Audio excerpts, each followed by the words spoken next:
Shalom Bapak Ibu. Masih semangat?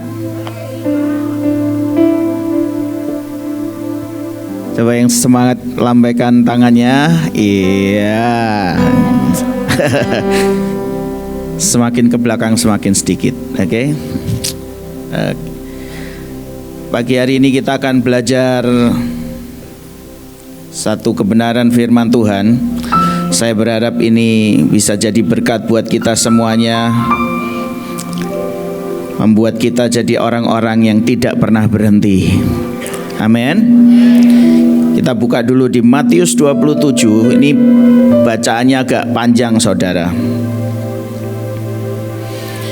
Matius 27 ayat yang ke-31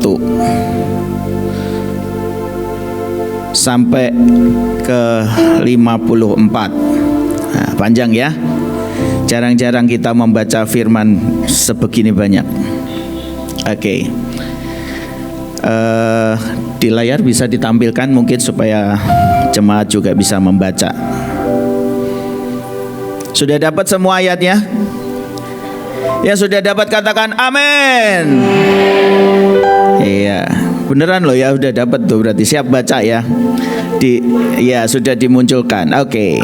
Matius 27 ayat 31 dikatakan demikian. Kita baca sama-sama ya.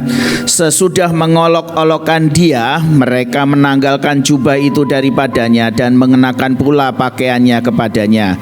Kemudian mereka membawa dia keluar untuk disalibkan. Ketika mereka berjalan keluar kota, mereka berjumpa dengan seorang dari Kirene yang bernama Simon.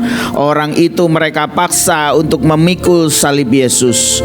Maka sampailah mereka di suatu tempat yang bernama Golgota, artinya tempat tengkorak. Lalu mereka memberi dia minum anggur bercampur empedu. Setelah ia mengecapnya, ia tidak mau meminumnya. Sesudah menyalibkan dia, mereka membagi-bagi pakaiannya dengan membuang undi. Lalu mereka duduk di situ menjaga dia. Dan di atas kepalanya terpasang tulisan yang menyebut alasan mengapa ia dihukum. Inilah Yesus, Raja orang Yahudi. Bersama dengan dia disalibkan dua orang penyamun, seorang di sebelah kanan dan seorang di sebelah kirinya. Orang-orang yang lewat di sana menghujat dia dan sambil menggelengkan kepalanya. Mereka berkata, "Hai engkau yang mau merubuhkan bait suci dan mau membangunnya kembali dalam 3 hari, selamatkanlah dirimu jikalau engkau anak Allah, turunlah dari salib itu."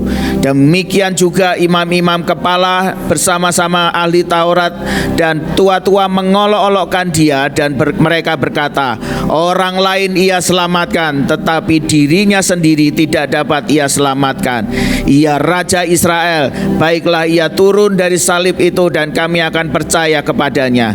Ia menaruh harapannya kepada Allah, baiklah Allah menyelamatkan dia jikalau Allah berkenan kepadanya, karena ia telah berkata, Aku adalah anak Allah." Bahkan penyamun-penyamun yang disalibkan bersama-sama dengan dia mencelanya demikian juga. Oke, berhenti dulu sampai di situ ya. Nanti kalau kita baca selanjutnya di 45 sampai selanjutnya, itu proses di mana Tuhan Yesus ada di atas kayu salib dan dia meninggal dan langit jadi gelap. Nah, saudara bisa baca selanjutnya, bumi mengalami gempa begitu kan ya, sampai akhirnya tirai bait suci terbelah menjadi 2. Nah, saudara, kita itu harus membiasakan kalau melihat sesuatu itu harus sampai ending, begitu ya. Jadi kalau saudara nonton film juga jangan di tengah-tengah terus diputus begitu ya. Seringkali nanti nangkepnya berbeda gitu ya. Karena seringkali saya kalau nonton bioskop sama istri saya, sudah beberapa kali nih terjadi di tengah-tengah kita keluar. sehingga ending ceritanya bagaimana kita nggak tahu ya. Entah yang dibilang nanti, wah filmnya serem, aduh ini, enggak deh nonton yang kayak beginian gitu ya. Jadi kalau kita nonton bioskop itu semestinya seperti peperangan rohani begitu. Nah, nah apa? Nah seringkali kita nggak tahu nih endingnya bagaimana ya. Nah pada waktu kita membaca tentang kisah ini ya, semestinya nggak jarang dari kita yang kita tuh juga melihat apa yang Tuhan Yesus lakukan itu nggak sampai selesai begitu. Kita cuman melihat Tuhan Yesus sampai di proses di mana dia dicambuk, dia dipukuli, dia dihina, dia diolok-olok. Bahkan gak jarang dari kita yang melihat bahwa ya mana sih, kita juga mempertanyakan kok gitu. Katanya Tuhan bisa memberkati hidup saya, katanya Tuhan bisa memulihkan hidup saya, katanya Tuhan bisa mengubah hidup anak saya, katanya Tuhan yang memberikan masa depan yang baik buat saya. Tapi mana begitu kan? Ya, kalau saudara baca di situ di PowerPoint saya, itu yang dilakukan oleh mereka yang disebut di situ ya, di ayat itu dikatakan ada majelis agama, ada imam-imam kepala. Loh, ini imam kepala loh saudara. Ada tua-tua Yahudi dan kebanyakan orang yang lagi ada di tempat itu.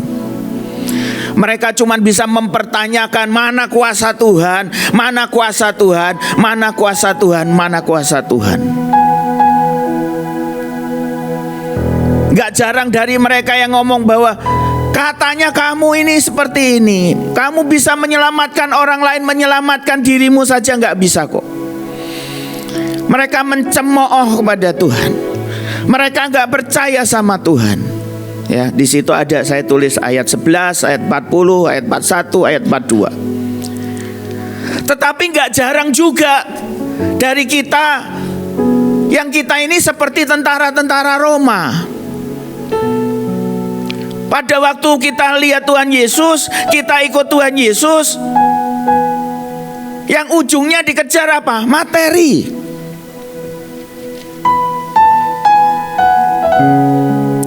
Di situ diceritakan mereka cuma apa? Memperebutkan bajunya Tuhan Yesus dulu, jubahnya, dengan cara membuang undi. Mereka cuma berhenti sampai proses di mana Tuhan Yesus di atas kayu salib dan orang bilang kalah gitu. Tapi kalau kita baca di ayat selanjutnya, semestinya di situ justru Tuhan Yesus ingin menyatakan bahwa ini loh, untuk inilah aku mati di atas kayu salib. Untuk inilah aku ingin menunjukkan semuanya. Kalau saudara baca di selanjutnya itu dikatakan dia sampai turun ke dunia orang mati, kan begitu?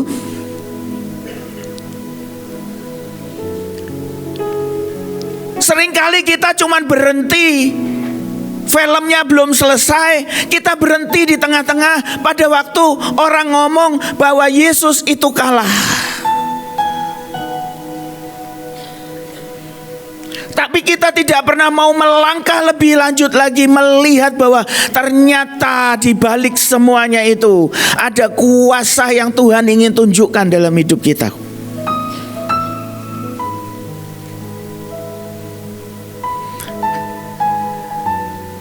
Ada orang-orang nih ya, kemarin saya dengar istri saya cerita begitu kan. Ada orang yang dikasih tahu gimana pun dia ngomong gini, ya nggak bisa bu.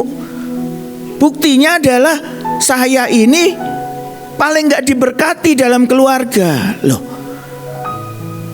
kan kuncinya bukan itu. Sudah, istri saya udah ngomong nih, bukan itu masalahnya. Lah kalau kamu misalnya kamu bisa menyembuhkan orang, kamu bisa diberi Tuhan karunia sesuatu, apakah kamu tidak bisa melihat itu? Ya tapi kan mobil saya paling jelek bu, begitu loh.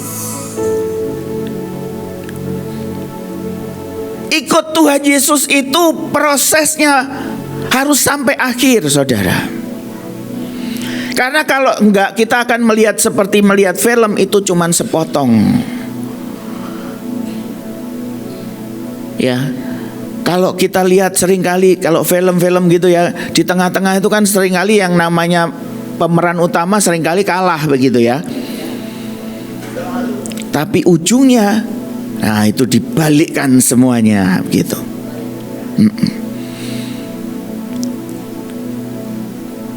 Saya berharap kita mengerti tentang hal ini, saudara. Karena kenapa? Supaya kita mengerti begini, saudara. Saya ini merenungkan ini apa ya? Nanti tanggal 22 Maret ini kan kita mau ada apa? Tuhan mau menyatakan extravagant love begitu. Nah, saya merenungkan ini apa sih ini? Kan kata ekstravagan itu kan udah sering kali kita dengar ya gitu. Apa begitu loh. Nah, saya berharap dengan apapun yang saudara lagi alami hari-hari ini, itu tidak membuat engkau berhenti. Tapi engkau harus melihat bahwa Tuhan itu ingin mengerjakan sesuatu yang lebih lagi. Karena kalau engkau berhenti, engkau cuman seperti tadi, seperti majelis agama, imam-imam besar begitu kan ya, yang berhenti cuman ngelihat di salib doang. Mereka cuman mempertanyakan, Yesus kamu ini siapa? Mana buktinya? Mana buktinya? Atau cuman yang dikejar materi demi materi begitu. Pada waktu saya pelajari kata ekstravagan itu ya saudara, itu ada satu kata terjemahan lain yang mengatakan itu semestinya pengertiannya agak sedikit nggak tepat lah. Cuman saya lihat di terjemahannya tuh gitu, dipakai kata lavish. Lavish itu arti bahasa Indonesianya tuh boros gitu. Nah, cuman menurut saya terjemahan boros itu nggak pas gitu. Lebih pas terjemahan bahasa Jawa, mbiak-mbiakan. Ada yang tahu mbiak-mbiakan? Loh ya. Artinya gini loh, Tuhan itu nggak cuman ngasih cinta gini, tapi gitu loh. Itu mbiak-mbiakan saudara. Jadi kalau saudara misalnya gini, pergi ke warteg gitu ya, misalnya, Bu minta sambal 1 sendok, saudara dikasih 1 sendok, 1 botol. Nah gitu 1 botol, itu mbiak-mbiakan namanya. Nah jor-joran boleh, tapi saya lebih suka mbiak-mbiakan ya.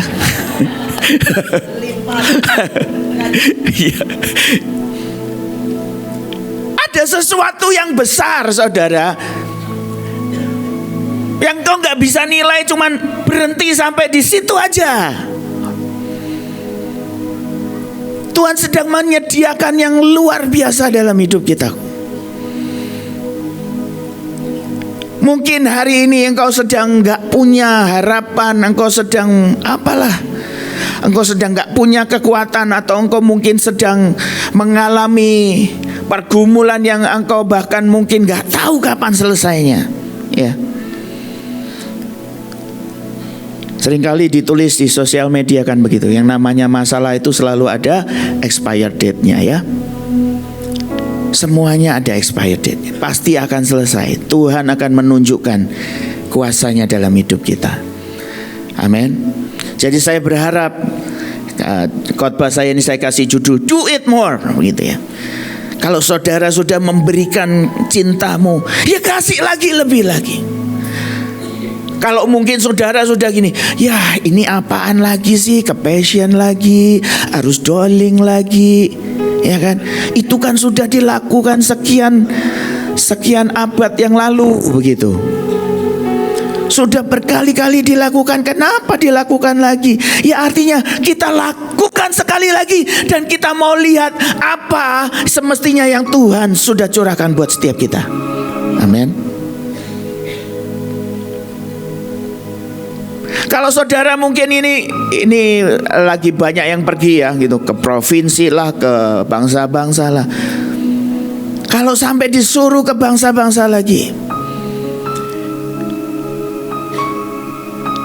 ya artinya lakukan lagi sekali lagi. Karena kenapa? Karena kita ingin sama-sama, kita mau lihat apa sesuatu yang besar yang Tuhan ingin kerjakan buat bangsa itu, atau buat setiap provinsi yang kita kerjakan.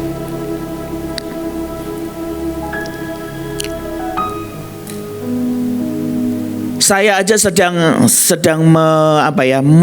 membangkitkan iman dan semangat saya, karena saya dapat Brasil dan Argentina ya. Ini terlepas masalah biaya, saya ngebayangin ini, di perjalanan aja 30 sekian jam. Saya tuh bingung gitu. Saya tanya sama teman saya kan, ini gimana caranya saya melewati 30 sekian jam. Katanya, download aja film sebanyak-banyaknya. Ya nggak kayak gitu juga kali ya gitu.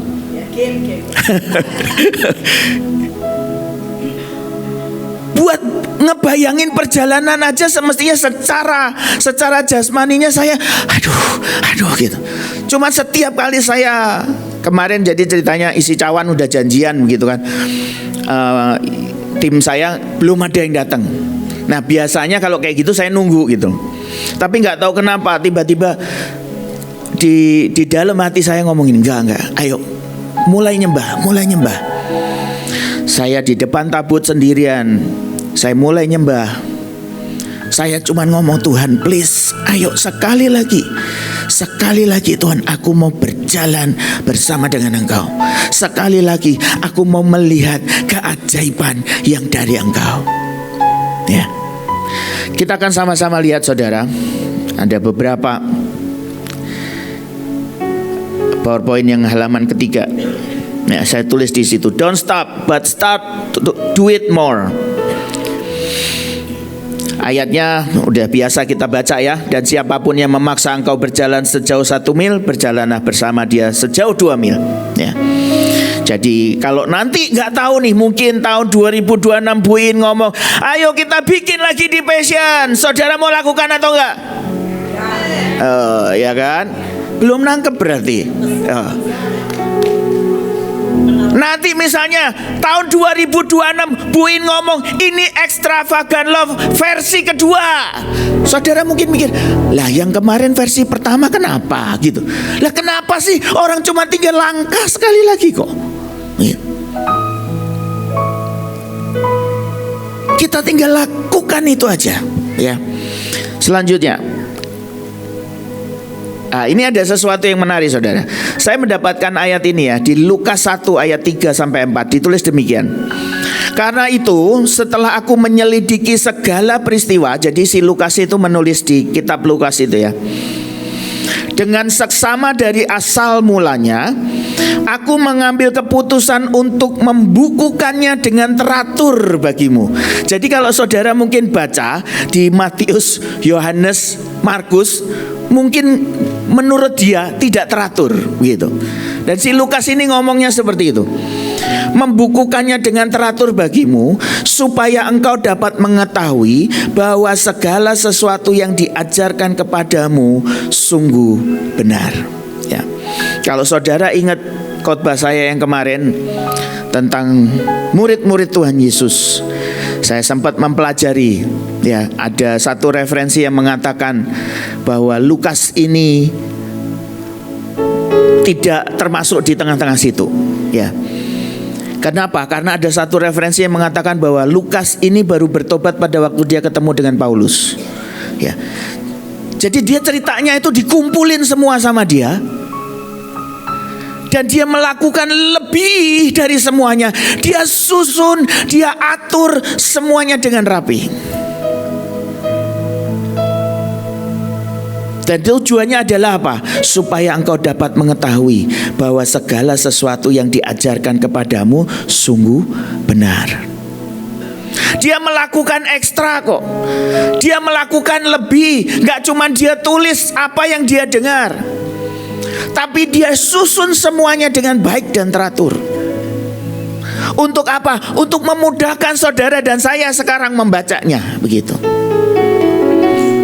Dibilang mungkin hari itu kurang kerjaan sekali sih, tapi dia melakukan semuanya karena dia tahu ada sesuatu yang dia harus kerjakan untuk sebuah tujuan yang besar. Amin. Selanjutnya saudara, jadi pada waktu kita melakukan lebih lagi, itu semestinya kita sedang melakukan iman yang lebih lagi, saudara. Di sini saya tulis, ya, ada janda Sarfat. Itu peristiwa dengan Elia. Di 1 Raja-Raja 17 ayat 12 dikatakan demikian. Perempuan itu menjawab, demi Tuhan Allahmu yang hidup, sesungguhnya tidak ada roti padaku sedikit pun, kecuali segenggam tepung dalam tempayan dan sedikit minyak dalam buli-buli. Dan sekarang aku sedang mengumpulkan 2-3 potong kayu api. Kemudian aku mau pulang dan mengolahnya bagiku dan bagi anakku, dan setelah kami memakannya maka kami akan mati.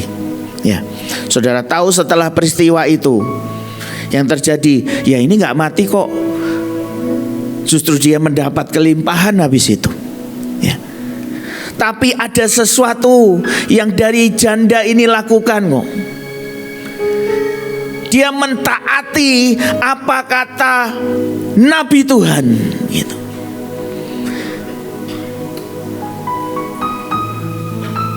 Walaupun itu mempertaruhkan hidupnya, itu mempertaruhkan nyawa anaknya juga. Kalau misalnya nanti saya nggak tahu mungkin kapan Tuhan menggerakkan begitu kan, terus tiba-tiba Ibu In ngomong, atau siapalah Pak Joshua ngomong mungkin, ayo kita mau nabur lagi buat acara ini. Padahal engkau tahu mungkin di dompetmu itu uang terakhir istilahnya. Apakah kita mau melakukan itu sebagai perwujudan dari iman yang lebih lagi kepada Tuhan? Saya pernah mengalami sesuatu, saudara. Jadi hari itu saya lagi belajar yang namanya memberi kepada Tuhan. Pada waktu saya pergi ibadah di sebuah gereja, dan pada waktu diadakan persembahan, saya tahu waktu saya berangkat itu saya sudah tidak punya uang apapun. Jadi pada waktu persembahan saya cuma ngomong ini, Tuhan, aku ini mau persembahkan apa? Dompetku sudah kosong, kantongku udah kosong, gak ada lagi. Dan tiba-tiba Roh Kudus itu ingatkan, masih ada yang kamu punya.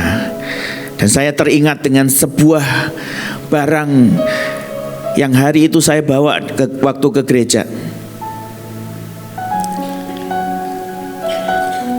Barang itu pemberian papa saya.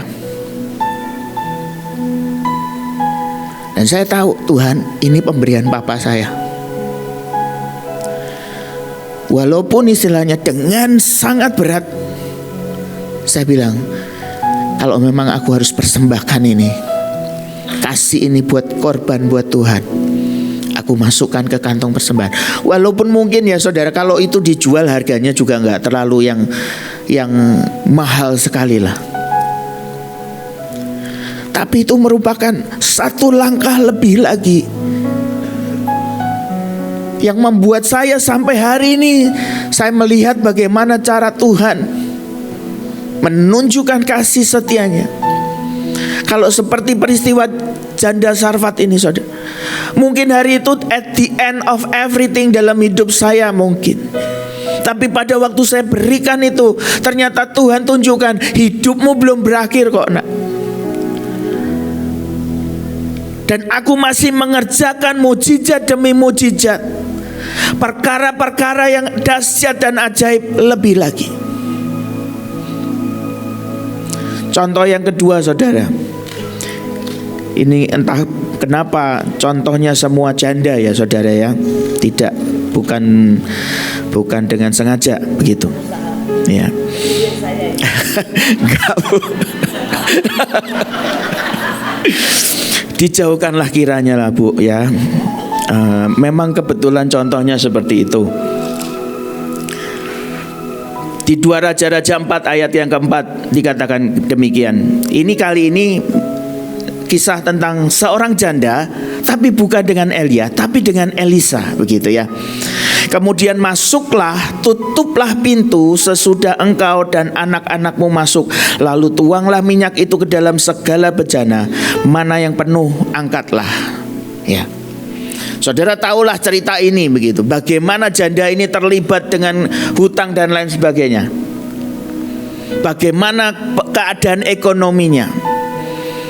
Tapi hari itu Elisha ngomong, masuk ke rumah, kamu punya bejana berapa, ambil semua, siapin semuanya sebanyak mungkin, begitu kan. Dan tapi ada satu nih yang saya cetak dengan warna yang berbeda. Tutuplah pintu. Seringkali saudara, kenapa yang membuat kita ragu?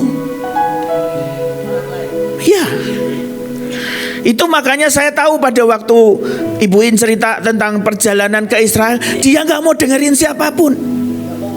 Ya.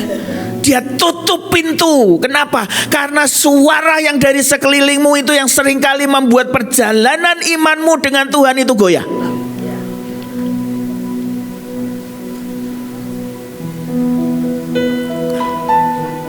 Saya punya, tiba-tiba saya diingatkan saudara, saya diingatkan begini. Jadi saya punya anak yang pertama namanya Yemima, ya kan. Hari itu sakit, begitu ceritanya. Panas tinggi sampai 40 lebih lah. Saudara, pada waktu saya dan istri saya nanya ke ibu, Bu, ini bagaimana? Saya nggak tahu ibu ingat atau tidak, tapi hari itu ibu ngomong begini, tunggu 3 hari lagi dia akan sembuh. Loh, kalau tunggu 2 menit lagi sembuh itu enak saudara. 3 hari loh, saya harus melihat anaknya gelojotan gitu ya. Saya malam nggak bisa tidur, dia nangis, saya harus gendong dan segala macam. 3 hari saudara. Mungkin kalau engkau mulai nanya, ada temanmu datang, gimana kabarnya? Anakmu sudah sembuh belum? Enggak dibawa ke dokter. Ih, kok jahat banget sih kamu, begitu. Istilahnya ya. Kira-kira imanmu bakal goyah atau tidak? Oke lah, mungkin teman kita bisa abaikan. Coba mertuamu datang. Nah loh, mertua sudah mulai datang. Loh nih, ini kok anaknya dibiarin nih, gitu kan. Iya kata Bu Iin. Ya Bu Iin ini memang kok ya, begitu. 3 hari saudara, saya sama istri saya cuma bisa pandang-pandangan gimana kita mau sepakat atau tidak, begitu. Itu makanya seringkali begini, kalau misalnya nih ada guru yang datang ke kami dan, Pak minta izin anak saya sakit. Saya tuh pengen ngomong gini, saya lihat anak saya 3 hari sakit, saya biarin kok. Buktinya sembuh, begitu.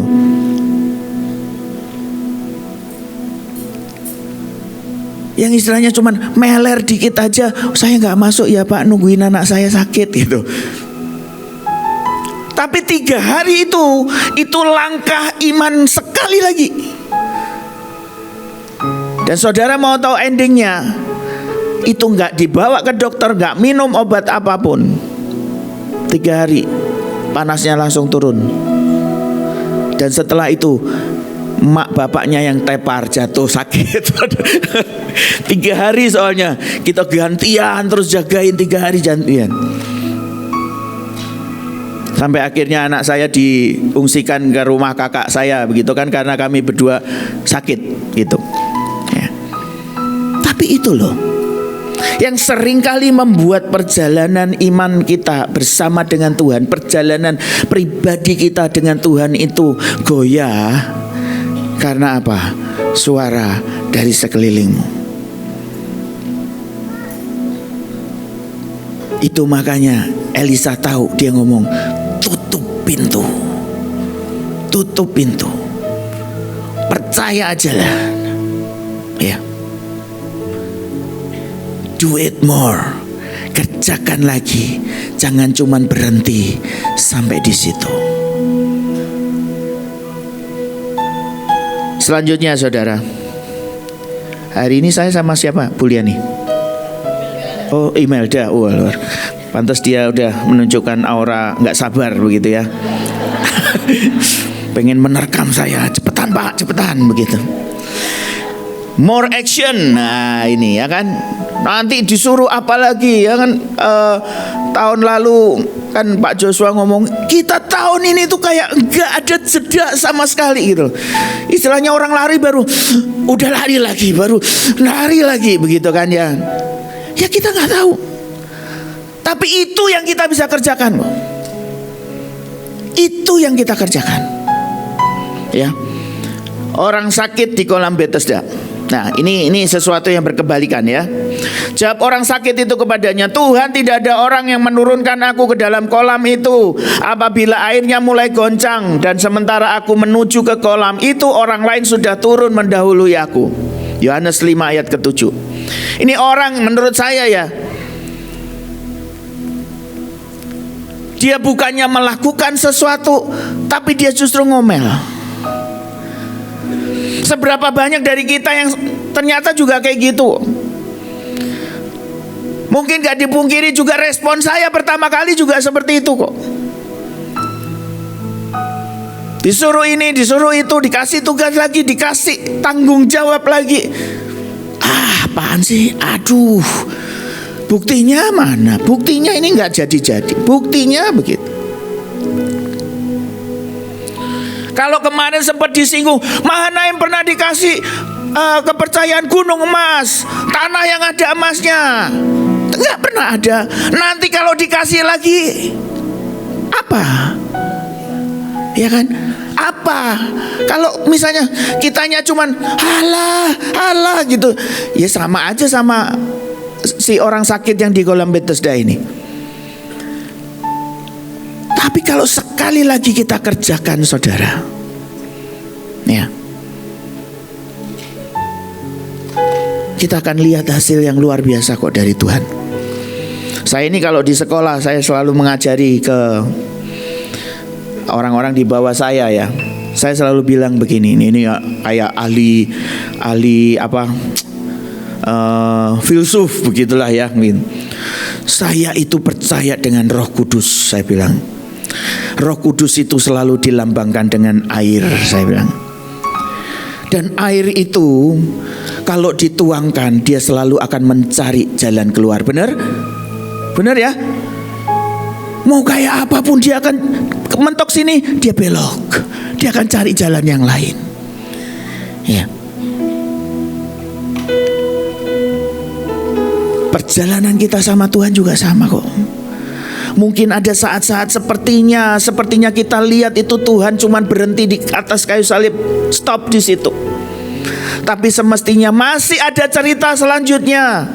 Cerita kemenangan yang dibalik semuanya itu. Cerita kuasa yang Dia ingin tunjukkan buat hidup kita kok. Kalau nanti mungkin ada orang donatur tiba-tiba hadir kan, nggak cuman ngomong nih, tiba-tiba di depan Mahanaim itu datang trailer gitu yang ngangkut kapal yang seperti Ibu ngomong gitu. Apa yang kita ntar paling juga jadi getek buat korban banjir gitu. Nah kalau itu sikap kita ya, kita nggak beda kok sama orang yang sakit ini. Kita nggak akan melihat pekerjaan Tuhan yang lebih lagi. Dipercayakan tiba-tiba datang kapal, ya kita kerjakan. Ya kita harus manage lagi, kita harus pelajari lagi. Walaupun mungkin kegagalan yang dulu-dulu pernah kita lakukan. Ya, coba kita baca di sini ya. Ini ada yang lucu saudara. Cerita tentang orang lumpuh yang disembuhkan. Ya, ini kebalikan dengan orang sakit yang di kolam Bethesda. Markus 2 ayat yang keempat dikatakan demikian. Tetapi mereka tidak dapat membawanya kepadanya karena orang banyak itu. Jadi ada begitu banyak orang yang sedang mendengarkan Tuhan Yesus mengajar. Lalu mereka membuka atap yang di atasnya. Sesudah terbuka, mereka menurunkan tilam tempat orang lumpuh itu terbaring. Dan kalau saudara baca selanjutnya, orang lumpuh itu disembuhkan oleh Tuhan. Ya. Waktu saya baca ini, saudara, di Injil yang lain, saya lupa Yohanes atau apa gitu, ditulisnya kalau di sini ditulisnya kan dia menurunkan tilam, ya kan? Saya ngebayangin gini, pada waktu saya baca itu, oh itu nggak ada orangnya. Tapi kalau yang di Injil lain ditulis bahwa diturunkan sama orang-orangnya, begitu kan? Nah, tapi waktu saya baca ini, saya merenungkan, tiba-tiba ada yang menggelitik hati saya. Kalau saudara baca di situ kan itu kisahnya 4 orang ya, bener nggak? Yang khatam sekolah minggu 4 orang nggak? 4 orang ya, 4 orang ya. Iya, yang menurunkan 4 orang. Saya cuma membayangkan begini, ada sebuah drama begitu ya. Pada waktu mereka gotong ini temennya, orang sakit, orang lumpuh ini, dan dia nggak bisa mendekati Tuhan Yesus begitu. Tiba-tiba si koleris yang satu ini dia ngomong begini, ayo kita lewat atap saja, kita jebolin atapnya, kita penguasa semesta. Iya toh? Bukan Bu, ini supaya mengerti begitu. Ini gambarannya kan begitu. Tiba-tiba orang yang di sebelahnya, temennya, si flekmatis, si pecinta sistem damai begitu kan. Kamu jangan ngawur deh, ini rumah orang loh, kamu jebolin atapnya. Yang sanguin ngomong, asik, seru. Ayo. Ya kan, walaupun gak mikir itu, ngomong seru aja pokoknya. Yang melankolis, aduh jangan deh, nanti kalau kita digebukin orang sekampung gimana? Saudara pernah membayangkan gak? Itu kayaknya kan prosesnya kayaknya lancar banget begitu ya.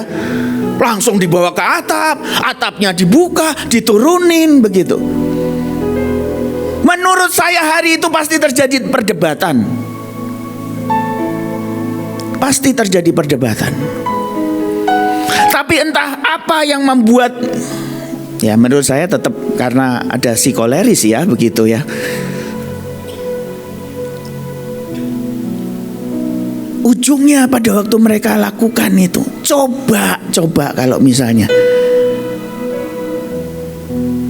langkah mereka terhenti karena ada begitu banyak pertimbangan dan lain sebagainya.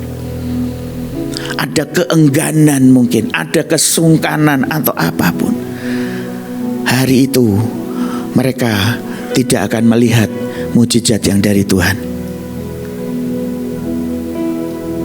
Kalau misalnya mereka begitu sampai di pintu rumah itu dan melihat, wow, terlalu banyak, gak bisa ini. Mereka cuma berhenti sampai di situ. Dan mereka tidak melakukan do it more, lebih lagi. Temennya mungkin sampai akhir hidupnya tetap lumpuh di atas tilam. Kita sama-sama gak pernah tahu. Kalau dibilang ayo kita berdoa buat pemulihan Indonesia, buat lawatan Indonesia, ini sudah kita lakukan yang kesekian kali. Ini sudah doa kita kesekian kali. Nanti hari Sabtu kita purim lagi, mintakan ampun lagi. Kayak gak habis-habis ya begitu.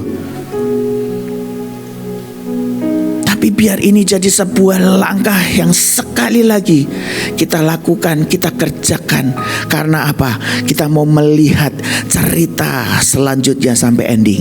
Amin. Amin. Lanjut saudara. Terakhir ini Bu Imel, tenang ya. More love begitu ya. Mungkin ada begitu banyak kondisi-kondisi kita yang sudah terlalu terlalu hambar lah istilahnya begitu. Yang sudah nggak ada, makanya mulai dari kemarin Sabtu dikatakan extravagant love, extravagant love, extravagant love, kan terus seperti itu. Saya berdoa supaya saudara benar-benar nih, di rumah, dimanapun, coba engkau berurusan dengan Tuhan. Apa yang semestinya Tuhan ingin nyatakan buat nanti tanggal 22. Ya. Saya juga sudah mulai mempersiapkan itu orang yang nantinya akan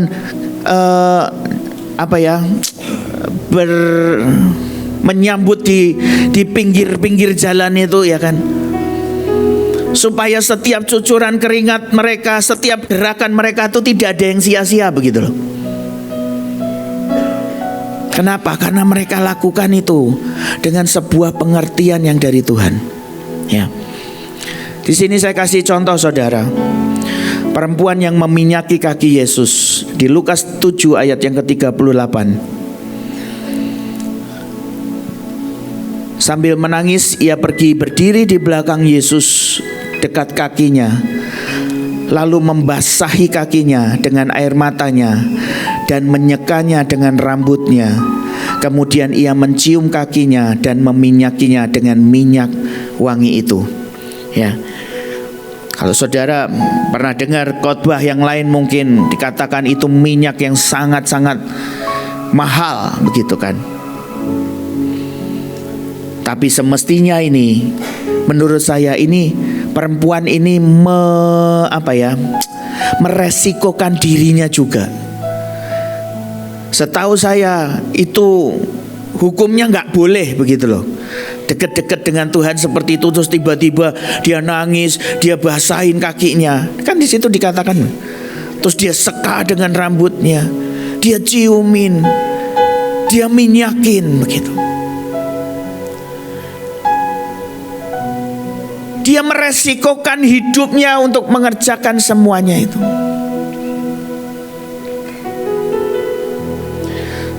Saya ingat tahun sekian lah. Saya ingat perginya tapi saya tidak ingat tahunnya begitu. Waktu pergi ke bangsa-bangsa yang kedua kalau nggak salah.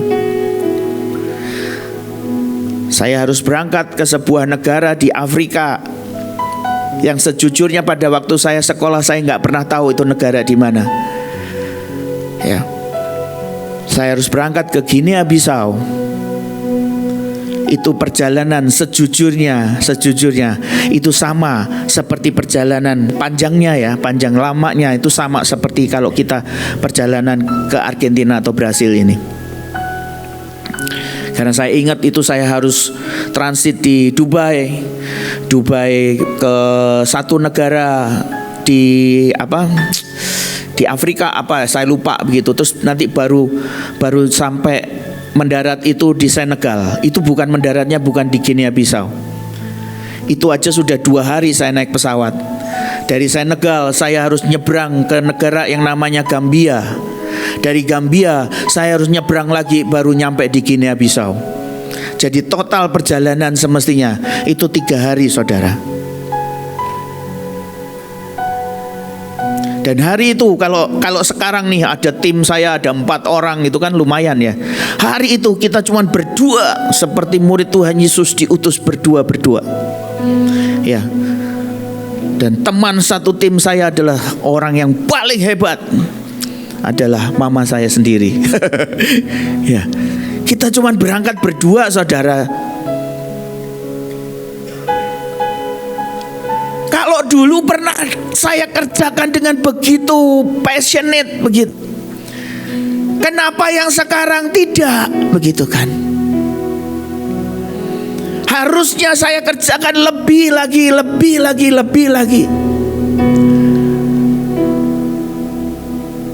Hari itu saya pikir di negara itu saya bisa pakai bahasa Inggris saya. Ternyata negara ini pakai bahasanya Portugal, kalau enggak Prancis saudara. Saya nggak bisa ngomong sama siapapun di sana. tapi tetap ajaib kok. Tiba-tiba saya diingatkan, saya punya teman kuliah dulu, itu kerja di kedutaan besar Indonesia di Senegal. Jadi setiap kali saya mau melakukan sesuatu, saya dulu masih SMS kayaknya, saya SMS dia. Ya, belum ada Line, belum ada WhatsApp.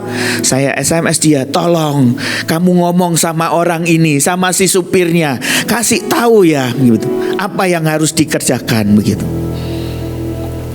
Dengan cara seperti itu, saya bisa nyampe sana, saya kerjakan, saya doling, saya memberkati bangsa itu sampai pulang, ya. Sampai pulang, sampai kita pernah dikejar-kejar tuh, naik mobil dikejar-kejar. Kenapa? Bayangin saudara, kita tuh cuman bawa jam tangan murah dari Mangga 2 itu loh, yang mungkin harganya paling cuma 10.000. Kita bawa itu memang cukup banyak sih. Begitu anak-anak tahu dibagiin itu, wah, mobil udah dijalanin, tetap dikejar saudara. Ya. Kalau hari itu saya pernah meresikokan diri kok, kenapa enggak dengan sekarang? Mungkin sekian tahun yang lalu engkau pernah punya perjalanan iman, perjalanan cinta yang sama dengan Tuhan. Kenapa enggak sekali ini lagi? Begitu. Dan kita sama-sama nantikan yang ajaib. Yang terakhir saudara, cerita tentang perempuan yang berdosa. Yohanes 8 ayat 10 sampai 11. Lalu Yesus bangkit berdiri dan berkata kepadanya, hai perempuan, di manakah mereka? Tidak adakah seorang yang menghukum engkau? Jawabnya, tidak ada Tuhan. Lalu kata Yesus, aku pun tidak menghukum engkau. Pergilah dan jangan berbuat dosa lagi mulai dari sekarang. Kalau ditanya siapa pribadi yang semestinya layak menghukum, ya Tuhan Yesus. Tapi justru orang-orang di sekelilingnya mereka yang sibuk, ayo kita lempari dia dengan batu, kita lempari dia dengan batu, kita lempari dia dengan batu. Sampai akhirnya Tuhan Yesus ngomong, siapa yang tidak pernah berbuat dosa, dia boleh melempari perempuan ini pertama kali. Dan ternyata tidak ada yang bisa, tidak ada yang melemparkan. Saya mau kasih tahu saudara, begitu kita tidak berhenti pada salib Tuhan Yesus, kita akan sama-sama lihat bagaimana Yesus bangkit di antara orang mati, bagaimana Yesus mengalahkan maut, bagaimana Yesus mengalahkan sakit penyakit, bagaimana Yesus mengalahkan kemiskinan, bagaimana Yesus mengerjakan semua yang ajaib dalam hidup setiap kita, bagaimana Yesus memberikan keselamatan dengan menebus setiap kita. Tapi kalau saudara berhenti sampai proses di mana Yesus mati di atas kayu salib saja, engkau tidak akan pernah melihat semuanya. So, sebagai penutup saya katakan, ayo kita lakukan lebih lagi, kita lakukan lebih lagi, kita lakukan lebih lagi. Sampai kapan? Sampai kita melihat semua yang Tuhan janjikan itu digenapi dalam hidup kita. Amin. Amin. Mari kita berdoa. Tuhan, terima kasih buat firman-Mu. Biar Engkau yang berikan roh pengertian buat setiap kami Tuhan sekali lagi. Dan aku minta Tuhan, hamba-Mu, Tuhan minta turunkan gelora cinta-Mu. Karena itu yang akan mendrive setiap kami, itu yang akan menggerakkan setiap kami Tuhan. Untuk kami punya iman lebih lagi, untuk kami punya action lebih lagi, untuk kami punya cinta akan Engkau lebih lagi Tuhan. Untuk kami punya sesuatu yang lebih lagi, lebih lagi, lebih lagi, lebih lagi Tuhan, dalam segala aspek dalam hidup kami. Terima kasih Tuhan, terima kasih. Mari Tuhan bicara buat setiap kami. Biar Engkau yang tanamkan setiap benih kebenaran firman-Mu itu buat setiap kami Tuhan. Terima kasih, di dalam nama Tuhan Yesus kami berdoa. Amin.